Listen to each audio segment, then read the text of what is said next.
Hai, semangat pagi semuanya. Saya Sarmin, hari ini sungguh senang bisa sharing materi untuk teman-teman semuanya. Hari ini saya akan membawakan sebuah topik tentang imunitas tubuh kita.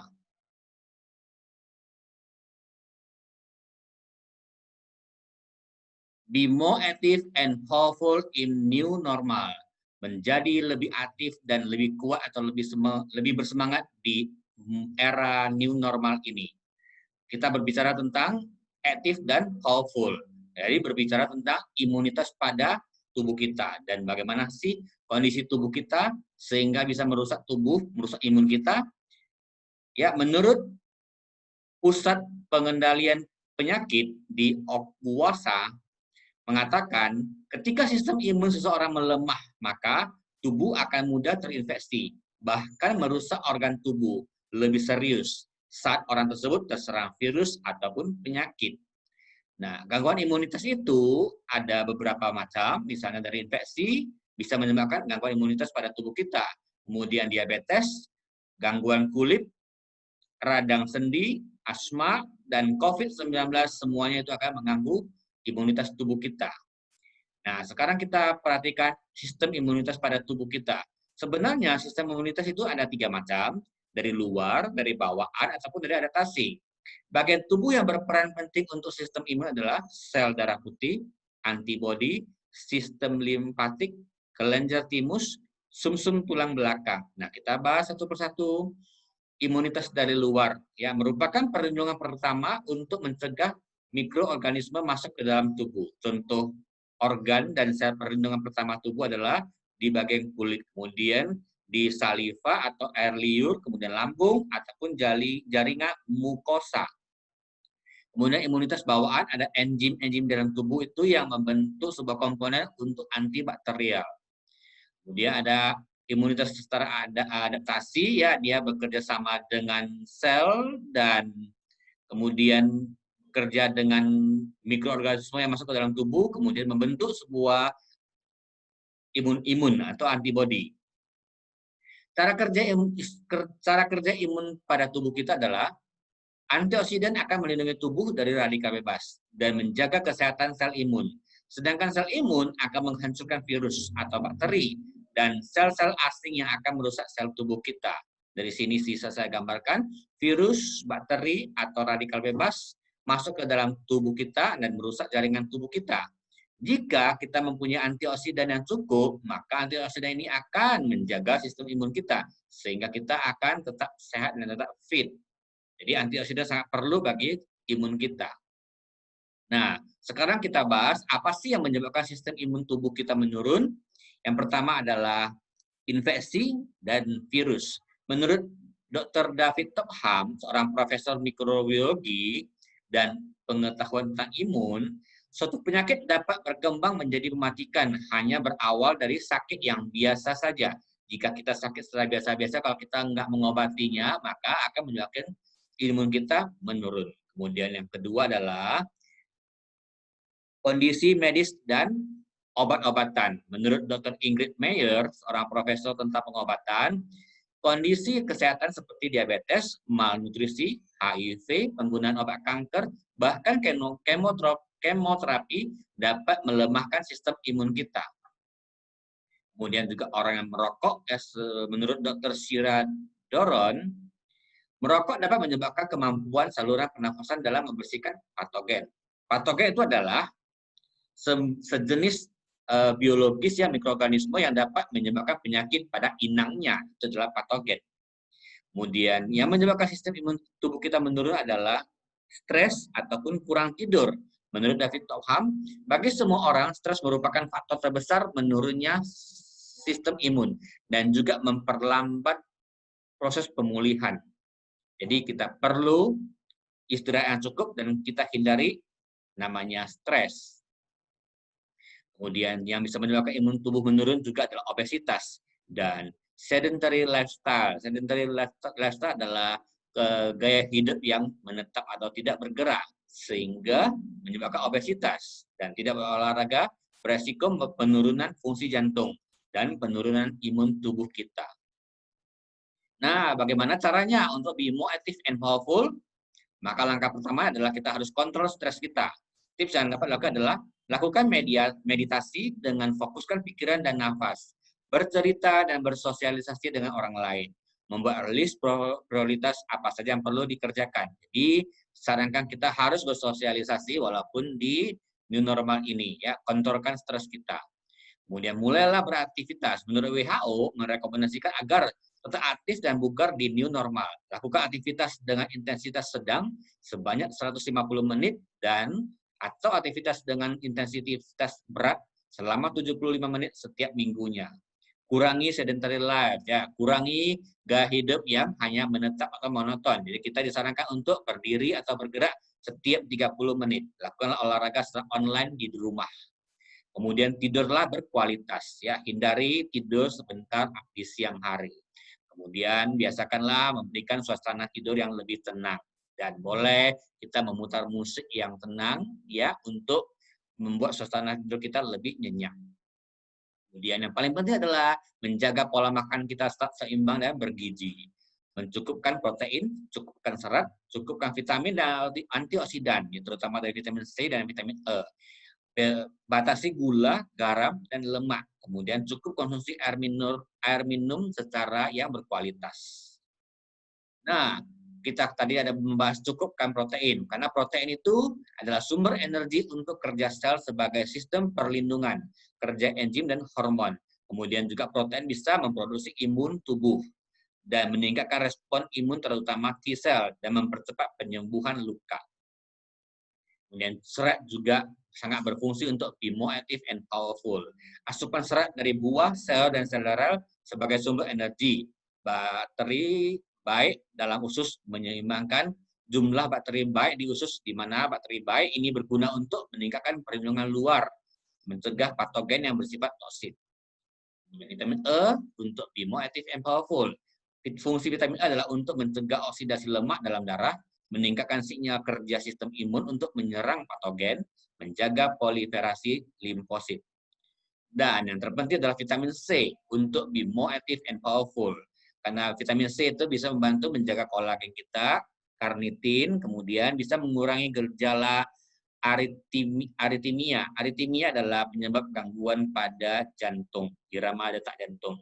Kemudian vitamin C juga bisa mendukung produksi sel darah putih, bisa transportasi energi ke otak, dan neurotransmitter. Kemudian meningkatkan penyerapan zat besi dan mencegah kanker usus. Sumber-sumber dari vitamin C dari makanan bisa dari kacang hijau, citrus dan jeruk, brokoli, cabai, kemudian bayam, dan banyak-banyak lainnya. Kebutuhan vitamin C setiap orang itu berbeda-beda. Anak-anak memerlukan 45 mg per hari, orang dewasa 75 sampai 90 mg per hari, kemudian orang ibu menyusui atau ibu hamil 100 mg per hari. Ini untuk kondisi yang normal. Jika kita ada di lingkungan yang banyak polusinya, kita akan memerlukan lebih dari vitamin C yang standarnya. Fakta tentang vitamin C, tubuh mampu menjaga konsentrasi vitamin C yang dikonsumsi melalui makanan maupun suplemen. Sekitar 70% sampai 90% vitamin C diserap dengan baik. Rata-rata asupan 30 sampai 180 mg per hari. Kemudian sebuah penelitian terhadap pelari, pemain ski, dan tentara, atau seorang dengan kondisi olahraga ekstrim rutin dan cuaca yang dingin dengan mengkonsumsi 250 mg per hari sampai 1 gram per hari mampu menurunkan resiko flu sebanyak 50%. Jadi vitamin C sangat penting untuk antioksidan bagi tubuh kita. Nah, bagaimana kita kaitkan be more active and powerful dengan Nutrilite? Karena kita perlu protein yang disebutkan nutrient high protein. Nutrient high protein kita rendah kalori dan tinggi proteinnya. Setiap 2 scoop mengandung sekitar 80 kalori dan 17 gram protein. Mengandung 9 asam amino esensial yang tidak bisa diproduksi oleh tubuh kita. Keunggulan dari nutrient high protein adalah PDCAAS sama dengan 1. Sebenarnya 1 adalah nilai skor yang paling maksimal. Maksudnya adalah mudah dicerna dan diserap oleh tubuh. Nutrient high protein mengandung 3 kombinasi yaitu kacang kedelai, kacang polong, dan gandum. Asam amino yang ada dalam high protein kita bisa meningkatkan respon terhadap sistem imun kita. Kemudian serat kita boleh mengkonsumsi double H.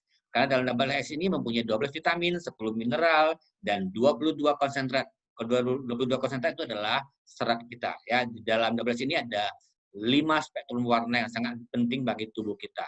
Itu ada phytoprotect, campuran dari kunyit, rosemary, kemudian ada sapora yang berfungsi untuk perlindungan radikal bebas. Kemudian juga ada ditambahkan vitamin B kompleks yaitu B1, B3, B6, dan B12. Juga ada vitamin D dan kalsium. Selain itu juga kita perlu Nutrilite Chewable Concentrate Fruit and Vegetable, mengandung 21 mg vitamin C, terdiri dari konsentrat buah dan sayur. Ada buah blueberry dan konsentrat lemon yang dapat memelihara daya tahan tubuh kita. Di dalam Nutrilite Chewable Concentrate Fruit and Vegetable terdapat 5 komponen penting yang sangat dibutuhkan oleh tubuh kita, yaitu ada lycopene yang berfungsi untuk menjaga kesehatan jantung, paru-paru, dan mencegah asma. Kemudian ada lutein untuk menjaga kesehatan mata kita, quercetin untuk menjaga kesehatan tulang dan daya tahan tubuh, kemudian ada allergic acid untuk kesehatan pencernaan, dan ada hesperidin untuk sistem metabolisme tubuh kita. Vitamin E. Vitamin E adalah kelompok vitamin yang larut dalam lemak dengan sifat antioksidan yang cukup tinggi. Vitamin E mengandung vitamin E dari minyak biji gandum. Jadi sangat alami ya. Fungsinya adalah untuk antioksidan yang kuat, kemudian antiinflamasi peradangan, mempercepat penyembuhan luka, melindungi kulit dari kerusakan sel yang disebabkan radikal bebas, membantu regenerasi sel kulit. Nutrilite Biosi Extended Release ya, vitamin C. Vitamin C kita dalam satu tablet bisa bertahan 8 jam di dalam tubuh kita. Terbuat dari kandungan acelora. Mengapa kita mengambil acelora? Karena sumber alami vitamin C lebih tinggi dan dipanen saat warna masih hijau. Karena di saat itulah vitamin C kita terkandung dengan sangat tingginya. Cara kerja Nutrilite Biosi Plus Extended Release adalah melalui 4 tahap. Tahap pertama, semua bahan dicampur dengan bahan berserat dan dikompres untuk membentuk sebuah tablet. Kemudian setelah kita telan, tablet menjadi basah di perut kita. Bahan berserat yang dikompres itu akan mengembang untuk membentuk jaringan.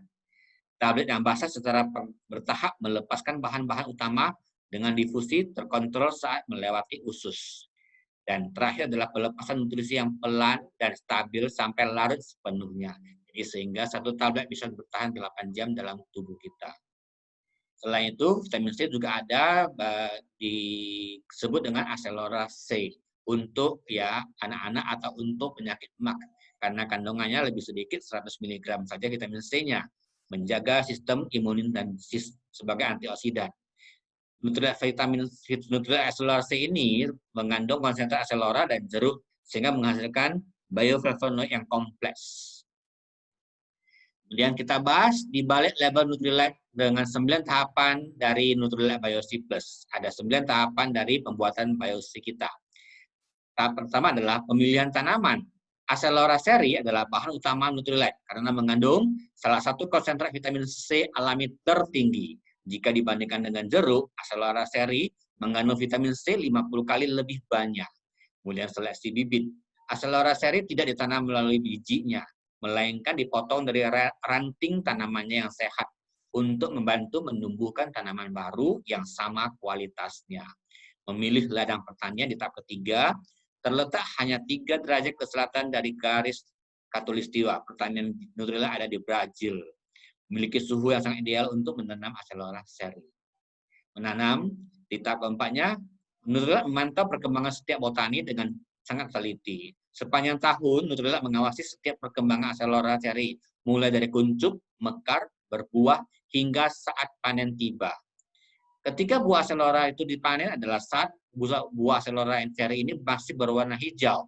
Di saat itulah kandungan vitamin C mencapai puncaknya. Dan saat panen, setiap detik itu sangat penting. Karena begitu dipanen, Acelora seri langsung diproses. Kecepatan adalah kunci agar nutrisi puncaknya tetap terjaga. Karena vitamin C sangat mudah larut. Jadi saat dipanen langsung diproses.